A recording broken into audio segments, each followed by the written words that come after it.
rock duck. This is Metal Mike, and in this episode of the 80s Glam Metal Cast, we talk to the original drummer of Savatage, Steve Doc Wackles. We go through his history with the band, and if he would ever play with Savatage again.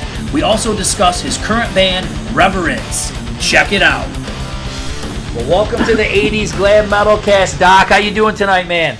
Doing killer, man. Doing killer. Awesome. Well, hey, man, let's fast forward back to the beginning. So, was it like 1980 when you started jamming with the Oliva Boys? Before that, brother. Was it? Before Actually, that? the first time I met them and played with them was 1977. Wow. As a kid. Wow. What was it like? Well, in all fairness, man, Chris was just a guitar god back then at 14 years old. He was just way over the top for his age. And it was a lot of fun. It was a learning experience, for sure. I had to hone my craft to keep up with those guys. I mean, both Olivas are very, very talented, and so I had to come up and practice a little more. And finally, in '79, we called it a full-time gig for us. You know what I mean? So it was a lot of fun.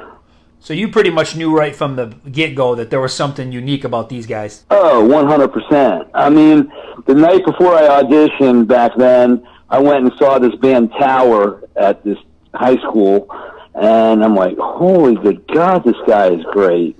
I had no idea. He was like 14 years old. So then the very next day, I auditioned for a band called Alien, which is John's band. And I go, wait a second, you guys are Tower. He goes, well, that's Chris's band. I go, well, you were the drummer. He goes, well, yeah, I filled in for Chris's band. And then, of course, his band was called Alien back then. So, yeah, way back. Obviously, you played with these guys for many years. What was their relationship like between the two of them? Well, there was brotherly love and brotherly fights. Right. I mean, but creatively, I mean, it's just like you couldn't put two better people in the room together. Chris would come up with the riffs. John would add his 2 cents. And together, the songwriting was just like unimaginable. And then, of course, later on down the road, Paul Neal gets involved and adds his 2 cents. And I kind of bowed out of songwriting after Fight for the Rock. I figured that album sucked. I better not do anything else after that. I'll stick to the business of the music and learn how to twirl my drumsticks. Well, you touched on a good point. I mean, when you get to Hall of the Mountain King, you enter Paul O'Neill. Was that the key piece that was needed, you think, to bring the band to success? Or that's a really good question. I mean, Paul really didn't have a lot to do with the music. What it was getting us back in a familiar territory called the United States and New York City, and just starting going back to our roots and writing some heavier stuff. So it was kind of, the Fight for the Rock was kind of a rushed era, and then going over to Europe, to London, and recording the album, putting us in an element we're not used to, and then trying to do an album to make the record company president happy. Mm-hmm. Looking back, I'm like, who the hell cares? And so that record was kind of a bad spot in our career. But, we bounced back. Paul had a lot to do with the sound and probably some of the lyrics. And, some of the direction kind of changed after Fight for the Rock for the positive. Absolutely. Mm-hmm. So, yeah, I mean, he was an influence. I'm not going to deny him credit in any way. Yeah, I mean, and that's such a killer album. I mean, every song. I mean, it's such a solid album. Well, we had to do something. after day. Come on. Savatage playing day after day. It makes my flipping toes curl listening to it, which I don't listen to it. So, we had to do something to come back hard and heavy. I mean, Sirens was a great album. Dungeons, a little EP was good. Mm-hmm. Power of the Night was strong. So, then we come out with Fight for the Rock.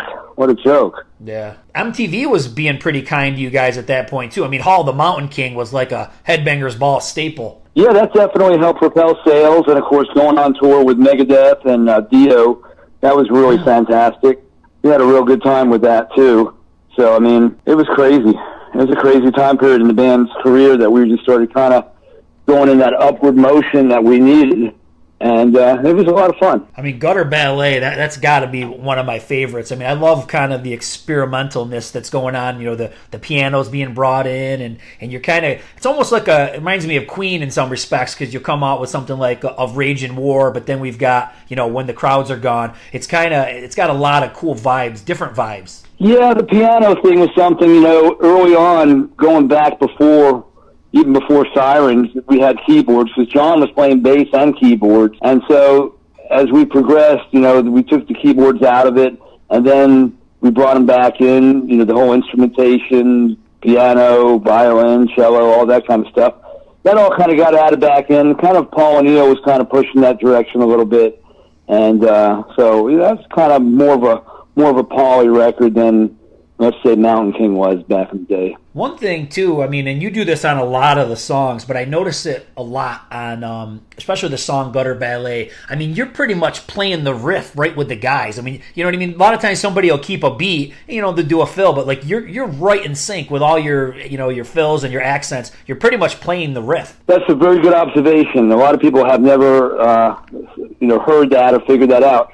And that's really because Chris and I would get home from school and we jam, and so we just watch each other and look, and I'd watch his right hand. And so we went through a lot of bass players early on, and John was at work or somewhere, and so it was just me and Chris playing, and he'd come up with a riff, and I'd play along with it. So very good observation, man. I'm impressed. Yeah, okay, so in your mind is where everybody likes to put a bass player and a drummer together, you were pretty much more following the guitar. Absolutely. Yeah. If you heard how loud Chris was in my monitor, you'd understand. Let the bass player follow me. What was the touring like on that one? Who'd you guys play with on that tour? On Gutter? I think we were out with Testament. I think we were out with Trouble. I don't think we were doing any kind of stadiums in America then. We were just kind of doing theaters and doing a lot of like big clubs and stuff like that. Mm-hmm. Once you get to Streets, what's your thoughts on Streets? Well, again, a little more Paul O'Neill influence. Mm-hmm. Personally, I think the CD should have been put out with the bum narrating between each song, because some of the stuff you kind of get lost in. It's like, well, what does that song mean? But the bum, if you look at the latest narration version of the record, it actually kind of ties it all together, and like, oh, now that makes sense. Yeah. And John actually was the bum, and there was a guy that was near the studio that John kind of mimicked his voice. So, yeah. Oh, cool. I'll be honest. I think I like Streets now more than I did when it came out. I think I just like Gutter Ballet so much, and I maybe Streets for me was just a little bit went too far.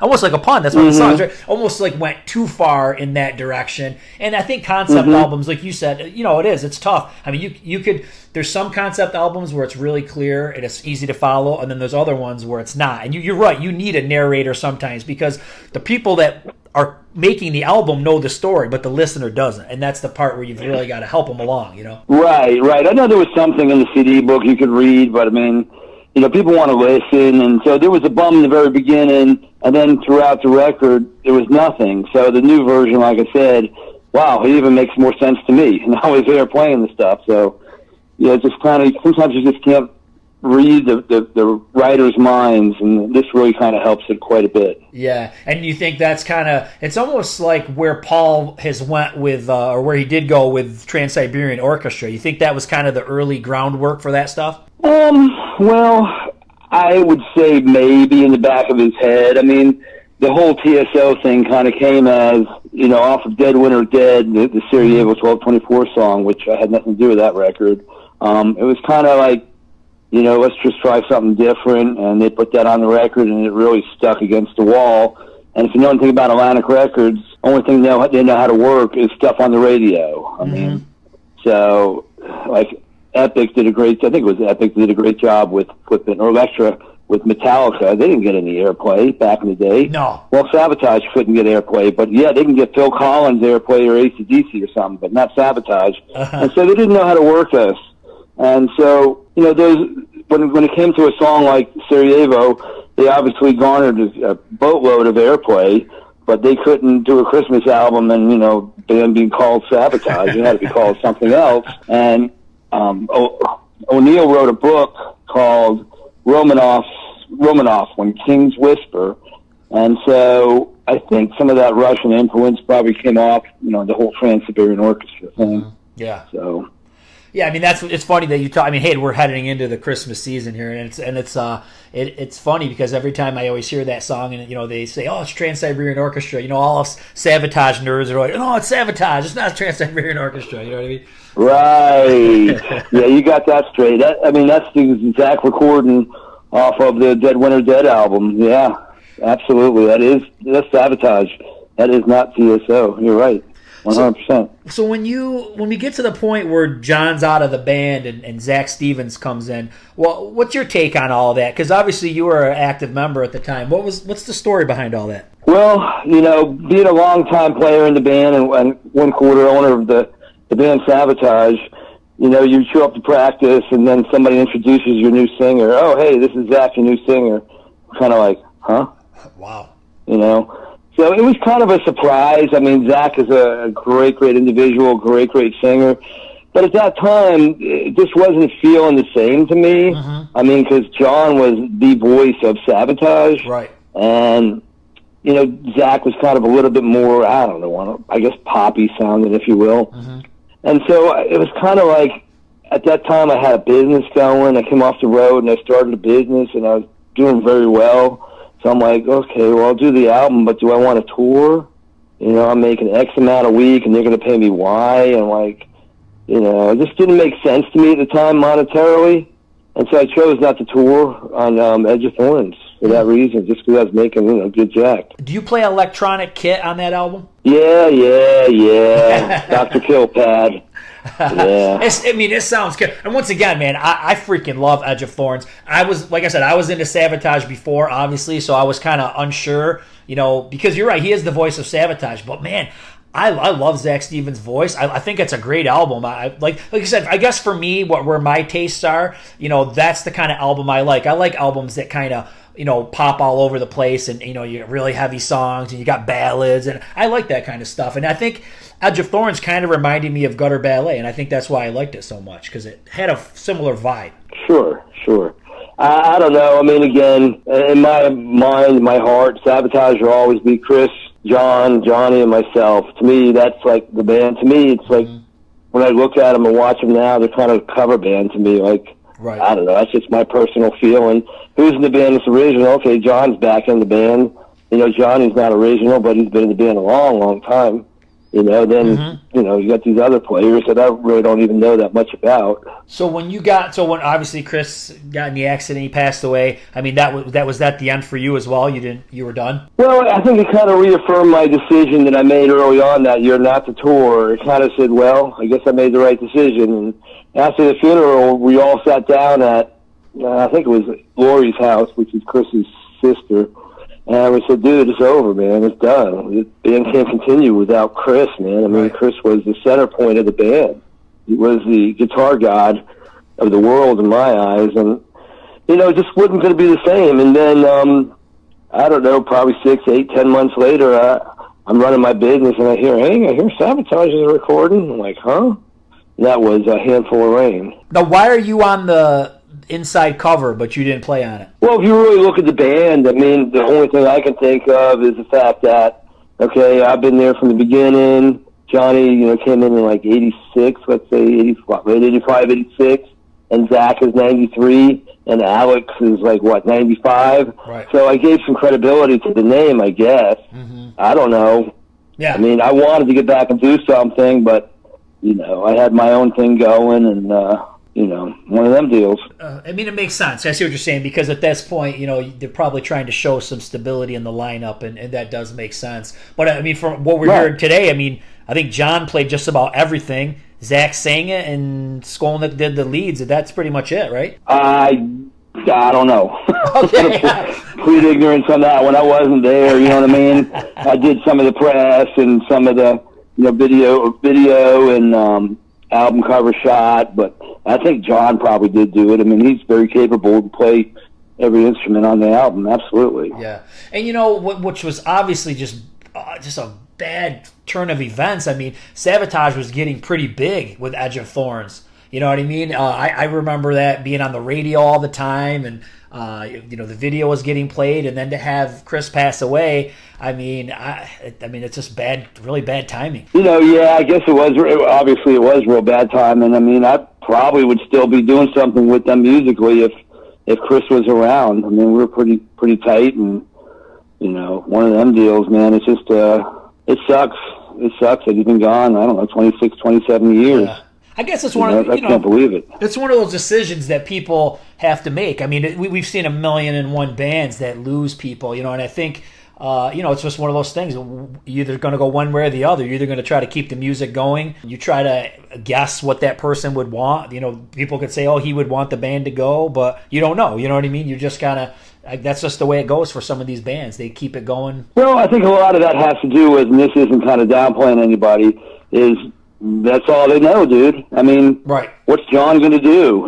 Go swing a hammer? I mean, John knows music. He knows how to write. He knows how to play. He knows how to perform. That's what he does. Yeah. You know what I'm saying? Where I went on, I learned business, I learned this, I learned that. I mean, I work for myself today. You know what I'm saying? Mm-hmm. I work 80 hours a week. But you know what? I got the lifestyle I want for what little time I have to indulge in it. Right. So, it's something where I had choices. I mean, I didn't get married in life till I was 35. I mean, I gave my whole life to the band. Sure. Those guys were married and doing their thing while I was up in New York doing stuff with the management, dealing with them on a daily basis on the phone, speaking for the band. So my life was on hold while those guys, got married at an early age and, had kids, and John did anyway. And, I kind of went in a different direction, man. I learned I don't want to be controlled by a record company, a booking company, a management company, other band members telling me what to do or how to do it. I'm just kind of more, I don't know, independent, I guess.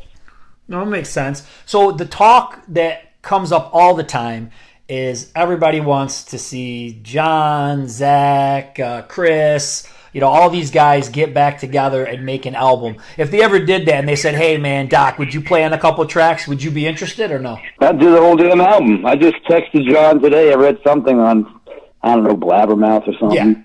That said, John's writing, and John knows I want to play again. And it was Paul's dream a real long time ago, I don't know, 10, 15 years ago, that the band would come out as the band back then, and as the music progressed on in time, the other players would come out. Jeff Waters, that other singer, Damon. It would kind of progress through the timeline of the band, and so I'd do the early stuff. Oh, yeah. Okay. And Clay would do the later stuff. That was something Paul and I talked about, and John knows about it. And, I could take a month out of my life probably and, go do some touring in Europe. I don't think I want to tour the States. Right. But I'd love to do it, man. I mean, it's not like we're getting any younger, for God's sake.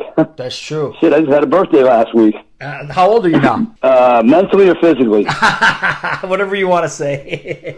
Well, actually, I just turned 58, but I mean, I think I'm still 25, man. I race motocross. I do crazy shit, for my age. So I'm not your normal 58-year-old, okay? So right now, your relationship with John is pretty good, and he actually doesn't live that far away from you, right?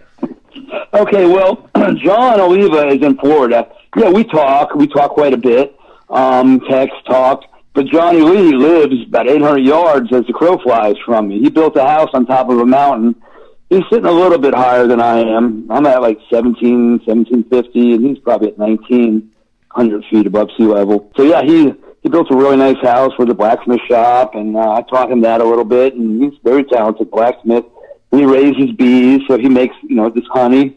Nice. He has his little hobbies, little businesses going. He actually plays in a band around here, too. What the hell are they called? I can't think of the name, but so he plays in a little cover band around here and has a lot of fun. Nah, he got out of Florida like I did. I got out of Florida in 2005. He got out, I don't know, a couple years ago. Florida just became overpopulated, just underplanned, and just too crazy down there. So I kind of came up here and just built a whole new life for myself and, working for myself, got 2 businesses going pretty good, and just doing my thing, man. Let everybody know you're still playing, man. You play in a band called Reverence. Why don't you tell everybody about that? Well, it's a friend of mine named Brian Holland. We kind of got together back, I think, around 2010, And he wrote a bunch of songs with a guitar player, Pete Rossi, who I played with 10 years prior. And Rossi, his influence was Oliva. You know, I've been so fortunate in my life to play with some of the greatest guitar players. And Rossi was that way. He was a great guitar player. Of course, Chris was just as amazing. And so, we added a bass player and a couple other players, and bam, next thing you know, we did a record, and did 2 records with him. And the singer, he was on Todd Hall. He was on The Voice. Yes, yeah. He did a killer job on that. But now we have a new singer, and can you believe I'm playing with another Oliva? I know, I saw that. I was like, Oliva. And no relation. No relation, right? I don't know, not that I'm aware of, but he lives in Long Island. You know, John and Chris come from Jersey. I'm from Long Island. And so, like, I don't know. There's got to be some kind of tie somewhere down the family tree line. Strange coincidence for sure, man. I know, right? I guess I'm just a glutton for punishment. I don't know. So, hey, man, here's the $1 million question. What's your favorite Savatage album that you played on? Probably the one I haven't played on yet. Oh, okay. It's that one that's going to be coming, I don't know. Yeah, I guess the early stuff was a lot of fun to do, you know what I mean? Yeah. So probably some of the early stuff, I didn't know what the hell I was doing. I was just playing. I was in college, and I was trying to figure out drum parts for some of these albums, and I've spent more time doing that than I did studying, obviously. Well, man, I appreciate all the answering all these questions about Savatage. I mean, and I really appreciate all the music that you contributed to over the years. Anything you want to say in closing? No, I mean, I can get political, but I'm not. I think we're all set with it. We're burnt out. I'm very political, and Johnny is the same way as I am, too, and Oliva as well. I mean, we all are cut from the same cloth. But I mean, I don't want to alienate any fans, and everybody has their opinion, but if you're looking for guns, I own a gun shop, I own a gun manufacturing company, and just look me up on Facebook. I'm around there somewhere, and let me know what you're looking for. As long as it's legal, we can take care of you. I know New York has terrible gun laws. What part of New York are you in? I'm in upstate. Okay, well, it don't matter. They got terrible gun laws everywhere up there. But look, man, I appreciate you remembering an old drum hack like me, man. I'm just an old pecker living in the woods with too many guns. Nah, man. That's what I am these days. Yeah, dude, you're a legend. And like I said, I hope Savatage at least does one more album, tour, something, because I think us fans, we're craving it big time. Well, I hope so. I mean, I guess only time will tell, my brother. All right, man. Doc, thanks so much for your time, man. Be well. Oh, thank you, brother. I appreciate you guys. Thank you. Take care. Rock Duck here. I'd like to thank Metal Mike over at 80s Glam Metalcast and Doc Killdrum Wackles from Reverence and Savatage. Definitely check them out, guys. What an amazing podcast they gave us. And if you guys are interested in Rock Duck Radio giving you more in-depth personal stories from the bands you love, then comment below. Let us know who you want to hear from. Let us know which persons, which bands, and more importantly, what are the questions you have. This is just a sneak peek of what is coming up over at rockduckradio.com.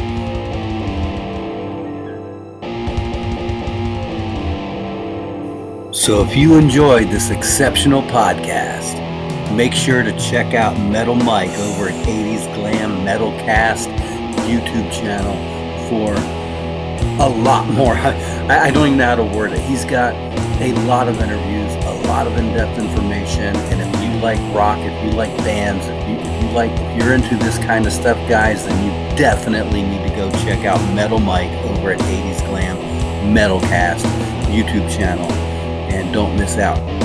And however, comment below, because what we're looking to do is bring something new to a on-demand radio streaming platform over at rockduckradio.com. And if you guys are interested in new upcoming information about what's getting ready to happen with the upcoming tour of Savatage, if there will be one. We all know there's an album in the works, tentatively titled Curtain Call. However, there's other been thrown around titles like The Dungeons Are Coming Again and other things. So don't forget, guys, stay tuned to Rock Duck Radio, where you get all the in-depth information of classic Savatage and post-Savatage and Savatage. So it's all here. Stay tuned. Comment below. Tell us what you want to hear. Tell us what you want to see. And we can only do this with the support of you guys. You guys are what makes this all happen.